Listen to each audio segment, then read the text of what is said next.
স্কুলে শিক্ষক সংখ্যা 6 জন, এদের মধ্যে 2 জন স্কুলে আসেন, তাও আবার বেলা 12টার পর। এমনই অভিযোগ ওই স্কুলের সাথে যুক্ত থাকা অভিভাবকদের। পঠন পাঠন তলানিতে, মিড ডে মিল নিম্নমানের বলেও অভিযোগ রয়েছে। তাই বৃহস্পতিবার প্রচণ্ড ক্ষুব্ধ হয়ে স্কুলের গেটে তালা ঝুলিয়ে প্রতিবাদ জানালেন অভিভাবকেরা। চাঞ্চল্যকর এমন ঘটনাটি ঘটেছে দিনহাটা 1 নম্বর ব্লকের বাত্রিগাছ ফ্র্যাগমেন্ট প্রাথমিক বিদ্যালয়ে। ওই বিদ্যালয়ের পড়ুয়াদের পাশাপাশি অভিভাবকদের অভিযোগ, স্কুলে 6 জন শিক্ষক থাকলেও তারা কেউই ঠিকঠাক সময়ে বিদ্যালয়ে আসেন না। যদিও বা 2-1 জন শিক্ষক বিদ্যালয়ে আসেন তা নির্দিষ্ট সময়ের 1 ঘন্টা পরে। কেউ আসেন বেলা 12টায় তো কেউ আসেন বেলা 1টায়, যার ফলে ছাত্রছাত্রীদের পঠন পাঠন তলানিতে গিয়ে ঠেকেছে। এছাড়াও মিড ডে মিলের খাওয়ার মানও অত্যন্ত নিচু বলে অভিযোগ। অভিভাবকদের অভিযোগকে সমর্থন জানিয়ে স্থানীয় পঞ্চায়েত সদস্য নূর নবী মিয়া জানান, স্কুলের শিক্ষকেরা সময় মতো স্কুলে আসেন না। কোনোদিন 1 জন আসেন তো কোনোদিন বড়জোর 2 জন আসেন, আর বাকিরা সবাই অনুপস্থিত থাকেন। এছাড়াও যারা স্কুলে আসেন তারা বেশিরভাগ সময় 12টার পর স্কুলে আসেন। এর আগেও একাধিকবার বিদ্যালয়ের প্রধান শিক্ষক সহ অন্যান্য শিক্ষককে স্কুলে ঠিক সময়ে আসার জন্য অবগত করা হয়েছিল, কিন্তু তারপরেও কোনো সুরাহা না মেলায় অবশেষে এদিন প্রচণ্ড ক্ষিপ্ত হয়ে অভিভাবকেরা স্কুলের গেটে তালা ঝুলিয়ে দিলেন। অথচ গতকালও মহরমের ছুটি ছিল, ফলে পরদিনও স্কুলে আসার ক্ষেত্রে একই চিত্র।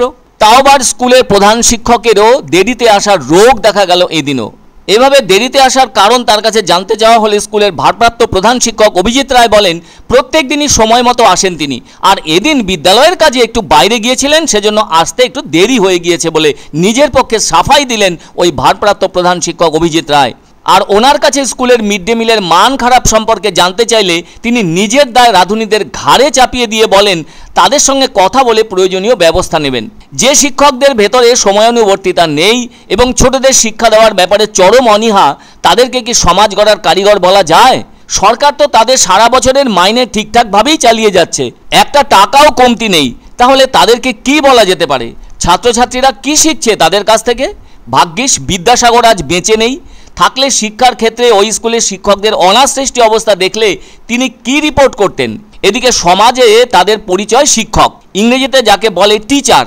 এই শব্দটি হলো talented, educated, adorable, charming, helpful, encouraging, responsible, যার অর্থ করলে দাঁড়ায় তাকে প্রতিভাবান, শিক্ষিত, আরাধ্য, কমনীয়, সাহায্যকারী, উৎসাহদায়ী, দায়িত্বশীল হতে হবে, তবেই তিনি যথার্থ শিক্ষক হতে পারবেন। কারণ যিনি সমাজের কারিগর হবেন তাকে যে শুধুমাত্র একটা চাকরি পেয়ে শিক্ষক তকমা নিয়ে যখন তখন স্কুলে আসলে সেটা তো হবে না। বিরাট দায়িত্ব মাথায় নিয়ে সমাজের ভবিষ্যৎ প্রজন্মকে দায়িত্ববান ও শিক্ষিত করে তুলতে হবে। সময়ানুবর্তিতা আর শিক্ষা অর্জনের মধ্যে তাদেরকে মানুষ করে তুলতে হবে। 11টার মধ্যে জাতীয় সঙ্গীত স্টার্ট করা লাগবে, তারপরে ক্লাস শুরু হবে, তারপরে নিয়ম মাফিক মিড ডে মিল হবে, সেখান থেকে তারা তারপরে স্টুডেন্টকে ছুটি দিয়ে চলে যাবে। এরা সব সময় ভেদাভেদ করে আসে, 2 জন আসে, 3 জন আসে না, বা 3 জন যদি আসে 3 দিন পর 4 জন আসে। এবং মিড ডে মিলের দায়িত্ব হেডমাস্টারের, মিড ডে মিলের টাকা পায় হেডমাস্টার, উপর থেকে টাকা পায় না। নিয়ম আছে সপ্তাহে 2 দিন ডিম খাওয়া, নিশ্চয়ই কোনো নিয়ম আছে। একদিন ডাল ভাত বা একদিন মাছ ভাত, সেটা তো ঠিকঠাকভাবে পায় না। গত কয়েক মাস ধরে আমরা বলে এসেছি মাস্টারমশাইকে যে এত লেটে আসেন, কেউ আসে 11:30টায়, কেউ আসে 12টায়, কেউ আসে 11টায়, আর কেউ আসেই না, মাসে মাস আসেই না।